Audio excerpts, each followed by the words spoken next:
ఎవరైతే మనకు అన్యాయం చేస్తుండ్రో ఆ సందర్భంలో మనకు ఎటికేట్ చేయాల్సిన అవసరం ఉంది.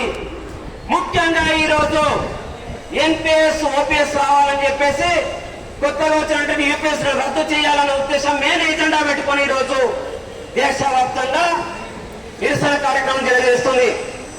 ఈరోజు ఓపీఎస్ పోవడానికి కారకులు మన రైల్వేలో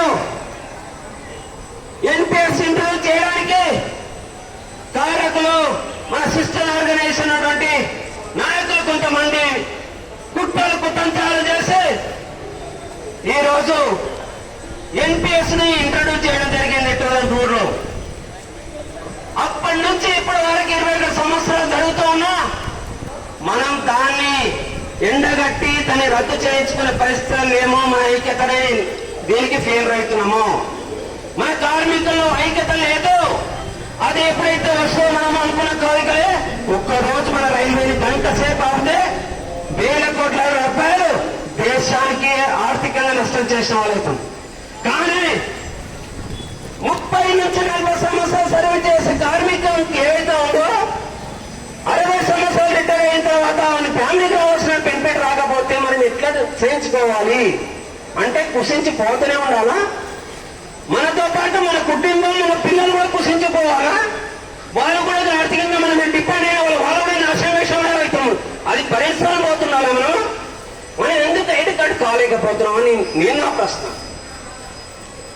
అయ్యా సిస్టర్ ఆర్గనైజేషన్ తో మాట్లాడాల్సిన ఈ సందర్భాన్ని బట్టి 2004లో ఒకటి పంపి ఉమ్రాన్ పురోహిత రూపాయలు పంపి సిగ్నేచర్ పెట్టేసుకున్న ట్రస్ట్ గా మారినావు. ఆ రోజున ట్రస్ట్ గా మారబట్టే రైల్వేలో ఎన్పిఎస్ ఇంట్రొడ్యూస్ జరిగింది. ఇది నీ పాపం. సిస్టర్ ఆర్గనైజేషన్ ప్రెసిడెంట్ అంటూ ఉమ్రాన్ పురోహిత్ ఇదే శివగోపాల్ మిశ్రా దొంగ రూపాయలు పంపి సిగ్నేచర్ పెట్టించుకున్నావు. ఆ రోజు ట్రస్ట్ గా మారిపోయినావు. ఎన్పిఎస్ తీసుకొచ్చావు. ఈ రైల్వే కార్మిక పట్టబడుతున్నావు. ఇప్పుడు చెప్తున్నావు అయ్యా सब लोग संतुष्ट है यूपीएस के बारे में सब लोग संतुष्ट है बोल के बोल रहा हूं. ఎవరు సంతృప్తిగా ఉన్నాడప్ప? యూపీఎస్ వచ్చి మినిమం పెన్షన్ వస్తే అయిపోయిందా? వానికి కావలసినటువంటి 30 నుంచి 40 సంవత్సరాలు చేసిన తర్వాత వానికి కావాల్సినటువంటి అలయన్స్ చూద్దా? అంటే ఇన్ని సంవత్సరాలు చేసిన డబ్బుని ఎంత పెట్టుకుని 50% నేను పెన్షన్ ఇచ్చినా అని చెప్పేసి నేను అనుకున్నది నెరవేరింది. నేను చెప్పింది ఇదే మోడీకి ఇది మాత్రం నెరవేర్స్తా అని చెప్పేసి సిగ్గు లేకుండా చెప్తున్నాడు శివగోపాల్ మిశ్రా. ఈ రోజు కూడా మోడీతో రాజ్నాథ్ సింగ్ తో కుమ్ముక్కై ఈ యూపీఎస్ తీసుకొచ్చింది శివగోపాల్ మిశ్రా. ఇది మేము కార్మికులకు చెప్పాలి, ఎడ్యుకేట్ చేయాలి. ఎక్కడెక్కడ ఎండగట్టకపోతే మేమేం పీకినా మేమేం నరికామని చెప్పే నాయకులు ఉన్నారు ఈ రోజులో. అంటే నిజం కడప దాటక ముందే అబద్ధం 10 గల్లీలు తిరిగి వస్తుంది.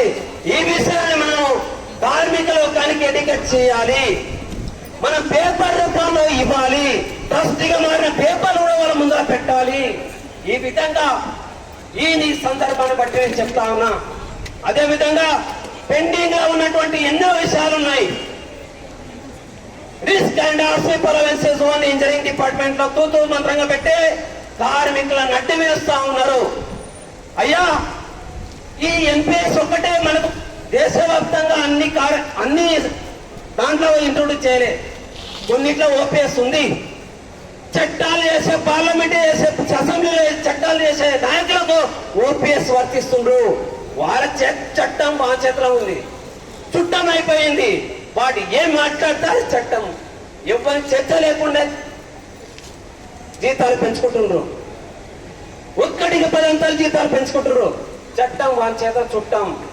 అట్లాంటప్పుడు మనమేముంది? మన చేతిలో ఆయుధం ఓటు అది నిరసన. ఈ రెండే తప్ప మన చేతిలో ఏమీ లేదు.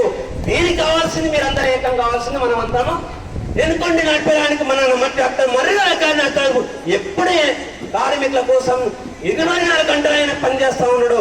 కానీ మనం చైతన్యం కాలేకపోతున్నాం. అయ్యా ఈరోజు మనం తప్పనట్లేదు. ఆర్మీలో ఉంది ఓపీఎస్, పోస్ట్ గార్డులలో ఉంది ఓపీఎస్, చట్టాల్లో చేసే పార్లమెంట్ సభ్యులకు ఉంది. ఒక్కసారి కాదు, 4 సార్లు ఎన్నికైతే 4 పెన్షన్లు పోగొట్టున్నాయి. ఎమ్మెల్సీ ఎన్నికైతే ఎమ్మెల్సీగా ఉంటాడు, ఎమ్మెల్యే వేసుకోకపోతే ఎమ్మెల్యే ఉంటాడు.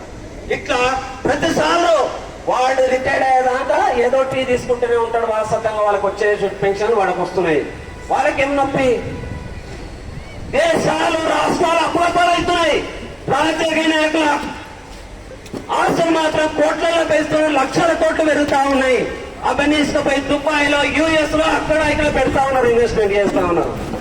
కానీ దేశ ఆర్థిక వ్యవస్థను నాశనం చేస్తుంది మన పొలిటీషియన్, మన చట్టాలు చేసే వాళ్ళే ఉన్నారు. కాబట్టి వాళ్ళకు మనం ఓటు రూపాయలు చెప్పాలి. ఇది సందర్భాన్ని బట్టి నేను చెప్తా ఉన్నాం. ఈ రోజు పెండింగ్ ఇష్యూస్ ఎన్నో చాలా ఉన్నాయి. పే కమిషన్ చేశాడు, జనవరిలో ఎనౌన్స్ చేశాడు.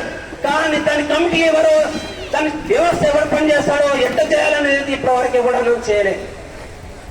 అంటే మనం నిరసన పోతాం అనే ఉద్దేశంతో పే కమిషన్